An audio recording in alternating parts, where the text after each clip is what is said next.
Is there anything worse than going to the store and picking out some sweet looking lumber, bringing it home and having it warp or twist after you get it home? Or even worse, after you built your project, you come out the next day and it's twisted or warped and all bent out of shape. Make you sick. Let me tell you how to avoid some of that. One of the most difficult things for an intermediate or beginner woodworker to figure out is how do you prevent wood from warping? This video is brought to you by 731woodworks.com. Go check out our online store. We have easy to follow build plans to help you make awesome projects. Take advantage of some of our bundles. That's helped you save the most money possible because those are already discounted. And if you use the code WARPED, you'll get 20% off any order. First and foremost, it all begins when you select your lumber at the store. It doesn't matter if you're going to Home Depot, Lowe's, or your local lumber yard. My local lumber yard actually stores the lumber outside. So it's in a covered area, but it's still outside. I think Home Depot and Lowe's has a little bit of an advantage, although as fast as that stock's overturning, I don't think it matters a lot. The moisture content of construction grade lumber usually is upwards of 15 to 19%, so it's actually a fairly high moisture content in the lumber. And what that means is when you get it home, it's going to start drying out, and when it starts drying out, it's going to do what wood does, and that's move. A couple of things to note where the wood's going to move at. If you pick out a board that looks like that, basically a bullseye, that's called the pit, or the center of the tree. You'll either notice it right there where you see the bullseye look, or another telltale sign is you'll see a dark stripe down it. Another place your construction grade lumber is going to move is around big knots. I like big knots and I cannot lie, but it's going to move right there every time. See that big knot?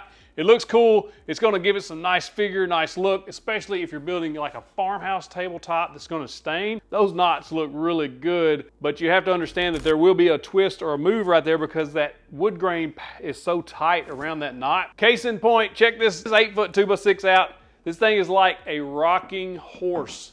It is twisted, it is bowed, it is moved every which way a 2x6 can move. If you eyeball down this 2x6, about 3/4 of the way down, you'll notice where it's actually bent. That's where it moved. Why did it move right there? There's a really gnarly knot right there. It's where it's going to twist at because you see how all that wood grain is moving in different directions. When that stuff starts drying out, it's going to move there. You can pick up a moisture meter, fairly inexpensive, $20, $25. I'll drop a link in the description below to one I recommend, but construction grade lumber is going to be high in moisture content anyway. You're going to bring that home. Ideally, you would let that set 2 or 3, 4 weeks in your garage or shop to acclimate. None of us do that because we're in a hurry and we're building projects as we get the funds or as we get deposits. That's how I always did it.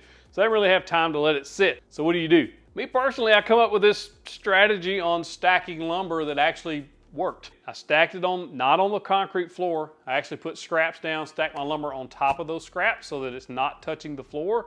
Concrete naturally has moisture in it, so if you lay your lumber on the floor, it's going to soak up into the lumber. Then what I did was take some concrete blocks, haydite blocks, whatever you want to call them, stack them on top of my lumber stack. That keeps the wood from moving because it's weighted. I did this for a long time and it worked very, very well. I made sure to weight each end if possible and in the middle if on longer pieces. This is my lumber storage.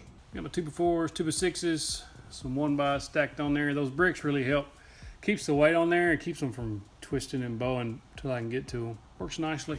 And then I got a big pile of crap back there I need to clean up. On shorter pieces, I got away with just stacking one block on top of all of them. It kind of seems silly in that it won't work, but it actually does work. It just prevents it from curling up on you before you can get to it. Another thing I found helpful was basically using my workbench as a caul. So cauls actually clamp onto a tabletop or a cutting board, whatever you're gluing up, and it keeps that wood from curling or moving on you while the glue dries. I used this for a long time. I would just clamp my work pieces or my tabletops to the workbench while the glue was drying. That prevented that thing from moving or cupping on me.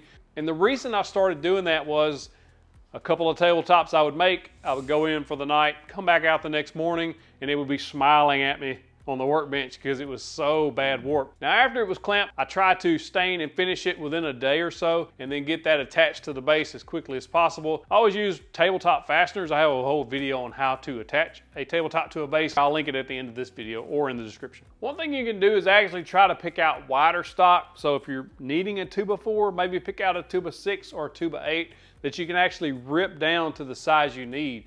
So if you do have a knot to work around, you can actually rip that piece out of the wider piece. Most of us that use construction grade lumber to build furniture know that most people prefer it stained instead of the natural color, and that's a good thing because actually staining prevents that wood from warping as fast because it actually goes in and soaks into the wood pores and the fibers and keeps that moisture content level as we can. And then if you put another finish on top of it, like polyurethane, that it seals it even more. Another thing you can do is, even if you don't have a mini split or something to control the temperature, is pick up a dehumidifier. I'll drop 2 options below. One's actually really small, but it works fairly well for a decent sized area.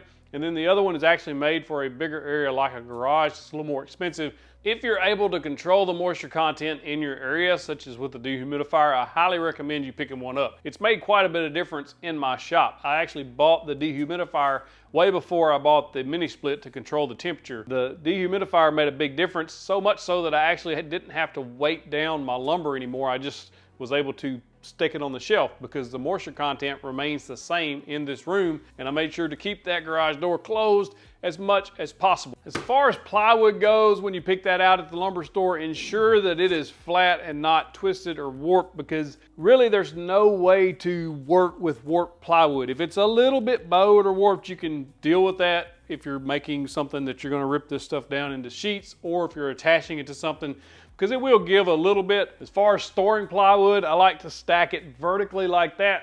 Seems to work really well. As long as you can get it fairly vertical, you'll need to leave it leaning a little bit so that it can actually lay against the wall and not fall out. If you do wind up with a piece of lumber that is really warped or twisted or bent or just trash, you can actually break it down into smaller pieces and use those for different things. So if you can cut a piece that's about 2 foot long, maybe 1.5 inches by 1.5 inches, that'll actually save it so that you can use it for something else. Another common question I get on after the tabletop is together and it's warped, if you've ensured that it was flat when you put it together, the moisture content was low, but it's still warped, and you see it warping as you're putting it together, especially with pocket hole screws. The main cause of that is actually your edges aren't exactly 90 degrees to each other. So when you tighten down those pocket hole screws, it pulls it to flat where both pieces are actually flat against each other, and that's actually pulling it out. Even if you got, say, 6 pieces and it's barely moving on each one, by the time you get to the last one, it'll be cupped on you, the whole tabletop. So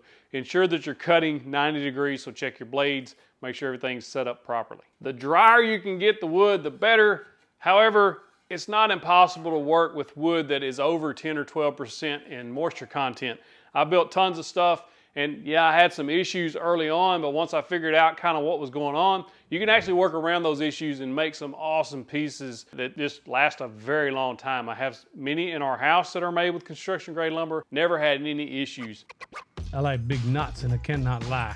You other woodworkers can't deny that when a carpenter walks in with the EDB square, no, was it?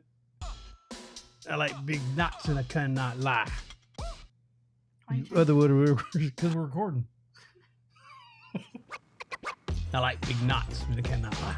Why are you changing your voices while I'm asking? Because I can. Don't do that. Billy Mays here. Billy Mays here. I like big knots and I cannot lie. You other woodworkers can't deny. Carpenter walks into your itty bitty space with the cheap square in your face. It gets flung. Want to avoid that stuff because you notice that wood is rough. We need therapy. Hey, if you like this video, click that box right there. It's going to take you to how to attach a tabletop to a frame. Click in that box, get you a big old virtual fist bump. Also, another one of my favorite videos right there.